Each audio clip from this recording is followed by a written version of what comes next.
El cuerpo desmembrado de Diana Fabiola es un signo de la ausencia de políticas de seguridad ciudadana. Diana Fabiola, de 15 años, su cuerpo mutilado y desmembrado, ha sido encontrado recientemente en Atalantada. Stephanie Yolani López, de 11 años, asesinada por sicarios porque su padre es un dirigente del movimiento social en la ciudad de Choluteca. Zulmi Paola Rodríguez, de 10 años, secuestrada y asesinada en Santa Bárbara. Una niña de 9 años asesinada y violada en Lempira.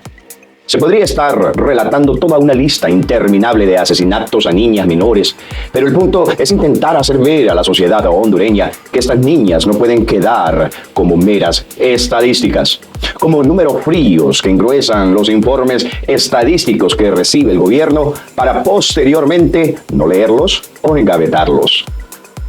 ¿Qué está pasando en Honduras con nuestros niños y niñas? Es llamativo como en otros países democráticos, cuando una persona es asesinada, sea niño, joven o adulto, toda la sociedad sale en masa en las calles a manifestarse, a ofrecerle el apoyo moral a la familia afectada.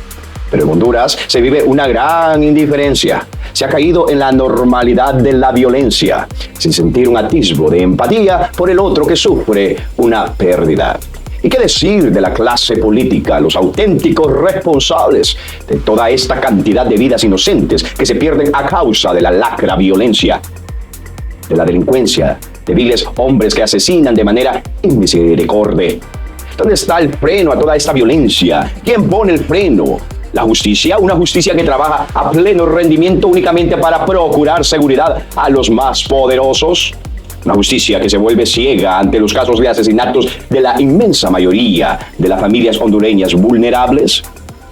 ¿O es la clase política la que pone el freno? Una clase política que no es capaz de poner freno ni siquiera a sus propias ansias de poder, de acumulación material. Una clase política que se revuelca en el fango de la corrupción. Una clase política que junto con el Poder Judicial celebran el sistema de impunidad que los protege a ellos y a todos los asesinos de Honduras. Si la historia que podemos escuchar y leer sobre asesinatos, homicidio y violencia en Honduras no nos llega a consternar, no nos hacen reaccionar, entonces algo va mal en esta sociedad, donde el único diagnóstico que se podría extraer es el de una sociedad enferma, que ha caído en la desidia y en la anomia más absoluta. Solo para ofrecer algunos datos, según el informe del 2021 del Observatorio de la Violencia en Honduras, durante el 2021 ocurrieron 3.942 muertes violentas, de los cuales 600 han sido asesinatos de niños y niñas, pues un promedio de 50 niños y niñas son asesinados mensualmente en Honduras. El promedio mensual de homicidios en Honduras es de 329 víctimas y 11 cada día. Otros datos escabrosos son los arrojados por la Casa Alianza, quien detalla que desde 1998 más de 13.000 jóvenes han sido asesinados. Por su parte, el Observatorio de la Violencia de la Universidad Nacional Autónoma de Honduras afirma que más del 55% de muertes violentas en el país son de adolescentes y jóvenes.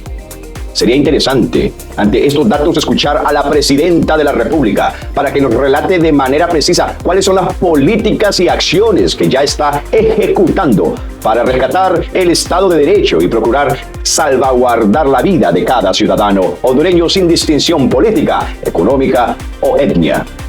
Honduras es un país que se encuentra en un estado de alarma perpetuo por la epidemia de la violencia. ¿Cuál es el plan por parte del actual gobierno para establecer políticas de seguridad y recuperar el control del país? Dado que el actual gobierno no lee los informes que le hacen llegar, debe saber que el ajuste de cuentas o sicariato es el principal móvil de las muertes homicidas registradas por el Observatorio Nacional de la Violencia.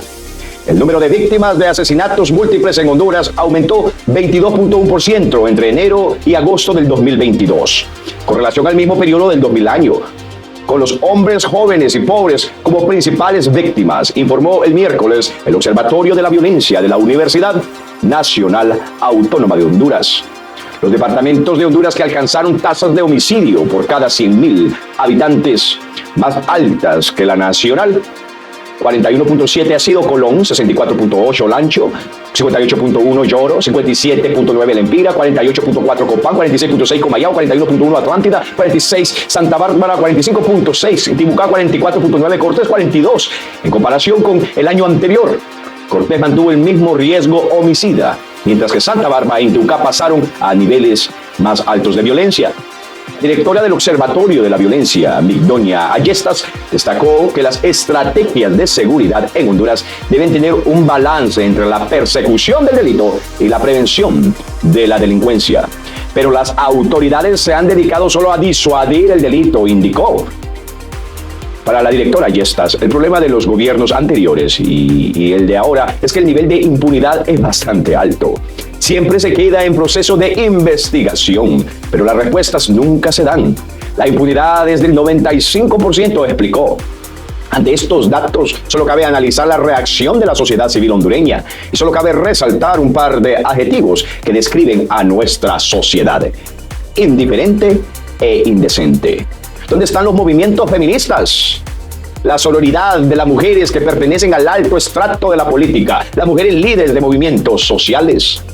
¿Dónde están los organismos de derechos humanos?